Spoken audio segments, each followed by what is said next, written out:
War जो चल रहा है, मैं आरिफ साहब आप ही के पास आ रही हूँ। जिस तरह से शुरुआत हुई और भाषा की गरिमा का उन पोस्टरों में किसी तरह का कोई ध्यान नहीं दिया गया, भद्दे से भद्दे आप बातें जिनको कह लीजिए वो सब एक दूसरे को लिख रहे हैं आप लोग, इससे क्या हासिल होगा सर? क्या आप बताना चाह रहे हैं? वो वहां से कह रहे हैं माफी मांगो आप लोग ब्राह्मण, और जिस तरह के पोस्टर्स लिखे जा रहे हैं 3 से 4 पोस्टर्स अलग अलग गली चौराहों पर लिखे हुए हैं, क्या मिलेगा इससे? क्या भटक रहे हैं आप लोग?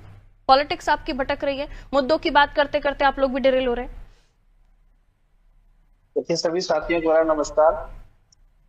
पारुल जी, देखिए समाजवादी पार्टी ने हमेशा जनहित के मुद्दे को प्रमुखता से उठाया है और उसका असर रहा कि 2024 के लोकसभा के चुनाव में भारतीय जनता पार्टी को पराजित करके हम देश की तीसरी और प्रदेश की पहली पार्टी बन गए।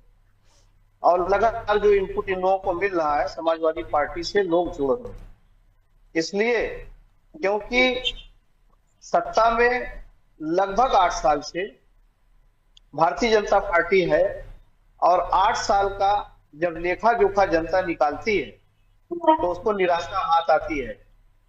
और जब व्यवस्थाओं पर उनकी निगाह जाती है, चाहे वो रोजगार को लेकर के हो, चाहे महंगाई को लेकर के हो, चाहे बेरोजगारी को लेकर के हो, चाहे अपराध को लेकर के हो, चाहे युवा हो, चाहे किसान हो, चाहे महिलाएं हो, उन सबको निराशा हाथ है।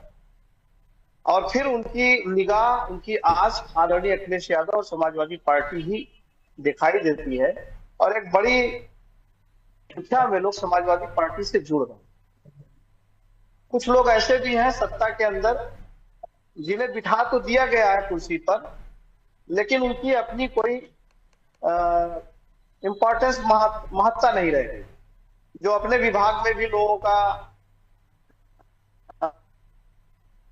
जी ट्यून नहीं कर पाएंगे। एक ही व्यक्ति है जो निर्देश देते हैं और पूरी सत्ता उन्हीं से चलती है, माननीय मुख्यमंत्री। किसी की कोई है काफी देर से सुना मैंने आपको आरिफ साहब, वो सोशल मीडिया पर जो ट्वीट आप लोगों की तरफ से Samajwadi Party media verified account Brajesh Pathak ji को टैग करते हुए जो डीएनए से जुड़ी हुई बातें हैं वो सब लिखी गई हैं। मैंने कहा इन सब चीजों से हासिल क्या होगा आप लोगों को? आप लोगों ने जिस तरह के मुद्दे उठाए, जिस तरह की बातें लिखी हैं, क्या ये किसी भी राजनेता के लिए लिखना शोभनीय था? और अब इस पूरे मामले पर विवाद कुछ इस कदर बढ़ गया है कि आरोप प्रत्यारोप, माफी मांगने की बात वहां से उठती है, फिर ब्राह्मणों की बात शुरू हो जाती है। क्यों? ये समाजवादी पार्टी की ये भाषा है क्या जिस तरीके के उन्होंने पोस्ट लिखे थे? और अब कहां जाएंगे इसके आगे? आप ये खत्म होगा वॉर या फिर आगे और कुछ भी पोस्टर्स लगेंगे? जी जी जी पारुल, आपका सवाल पूरा हो गया तो मुझे कृपया समय दीजिएगा, बीच में टोकिएगा नहीं तो मेहरबानी होगी आपकी। क्या इसमें आतंकवादियों की बहन कहने का भी जो उन्होंने भाषण दिया है विजय शाह ने, उसको भी आपने जोड़ लिया है?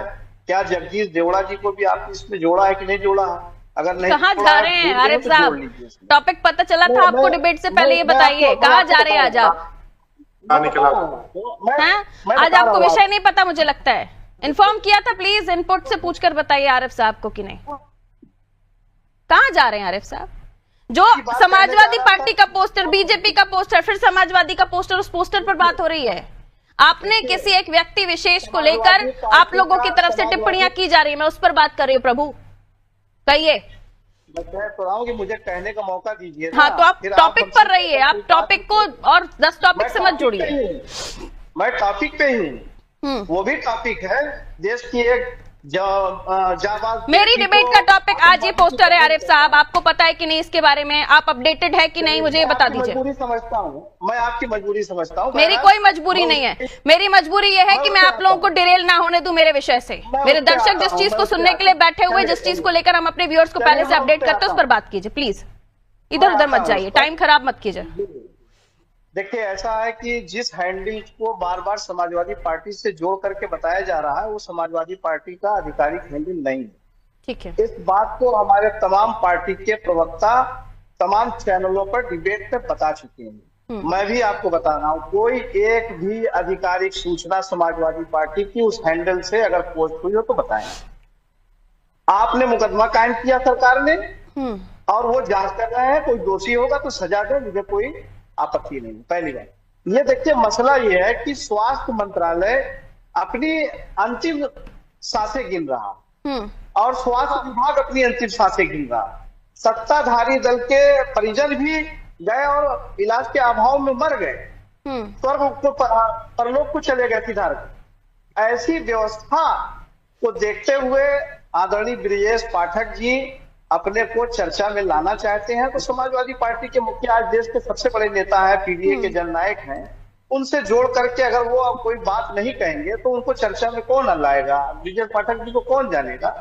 तो अपनी नाकामियों को छिपाने के लिए, जनहित के मुद्दों को डिरेल करने के लिए जनता के निगाह से ये इस तरह के काल्पनिक मुद्दे बनाए जा रहे हैं। इसका समाधान जी ठीक है। ये अभी और भी पोस्टर लगना बाकी है क्या? आपकी टीम ने इसकी कोई तैयारी की है क्या आरिफ साहब? हमारी कोई आधिकारिक टीम हो जो जिसने लगाया हो पोस्टर, तो उसको बताइए आप यहाँ कोई समाजवादी पार्टी का आधिकारिक पर्सन है उसने लगाया हो। हाँ, जवाब कार्यकर्ता है, उनको कोई रोक नहीं सकता है। अगर उनके नेता को कोई कुछ कहेगा तो वो भी जवाबी कार्रवाई नहीं करते रहेंगे। मतलब ये आप ही के लोगों में से किसी ने लगाया है, ये तो मान रहे हैं ना? अभी आपने कहा कि वो सोशल मीडिया हैंडल हमारा आधिकारिक नहीं है। नहीं, मेरी बात सुने, लाखों करोड़ों लोग आदरणीय अखिलेश यादव जी के चाहने वाले हैं। कोई जरूरी नहीं कि वो समाजवादी पार्टी के कार्यकर्ता ही है। किसी की भी भावना आहत होगी तो वो अपना काम करेगा। ठीक है, मैं लौट रही हूँ आपके पास।